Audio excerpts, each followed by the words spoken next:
ஆஷா வந்து வர நல்லா வளர்ந்துட்டே வரான் அப்படின்னு சொல்லிட்டு இந்த வீடியோ மூலிமா தெரிஞ்சுக்க முடியும். சார்லாம் இப்போலாம் வந்து பார்த்திங்கன்னா சேர் மேலே ஏறி ஜம்ப் பண்ணுற அளவுக்கு வந்துட்டு வளர்ந்துட்டார். அது மட்டும் இல்லாமல் ஏதாவது ஒரு விஷயம் வேணும் அப்படின்னு அடம் பிடிக்க ஆரம்பிச்சிட்டான்னா அதை எடுக்கிற வரைக்கும் விடுறதில்ல.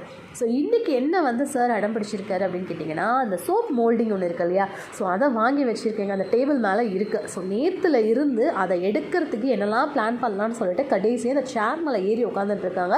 இப்போ நான் வந்து மிரட்டிகிட்டு இருக்கேன் அப்படிங்கிறதால அவன் அமைதியாக இருக்கான். நான் இப்படி அமைதியாக விட்டுட்டு நான் மொபைல் பார்க்குறதோ இல்லை இந்த ரூமை விட்டு வெளியில் போனோம் அப்படின்னா அதை எடுத்து அவன் ட்ரை பண்ணிவிடுவான். ஸோ இந்த மாதிரி பயங்கரமான சேட்டையெல்லாம் வந்துட்டு நம்மளுடைய ஷாஷா வந்து பண்ணிகிட்ருக்கான். அதை உங்கள் கூட ஷேர் பண்ணோம் அப்படின்னு நினச்சேன். இந்த மாதிரி நிறைய வீடியோஸ் பார்க்க நம்ம ஷாஷாவோடதுமே நீங்கள் நம்ம சேனலை மறக்காமல் சப்ஸ்கிரைப் பண்ணிடுங்க. ஸோ இந்த மாதிரி இன்ட்ரெஸ்டிங்கான வீடியோ உங்களுக்கு வந்துட்டு நான் அப்லோட் பண்ணிகிட்டே இருப்பேன். அண்ட் வீடியோ பிடிச்சிருக்கு அப்படின்னா ஒரு சின்ன லைக் போடுங்க, அது எனக்கு ரொம்பவே மோட்டிவாக இருக்கும். ஸோ நெக்ஸ்ட் இன்ட்ரெஸ்டிங்கான அண்ட் ஜாலியான வீடியோவில் பார்க்கலாம்.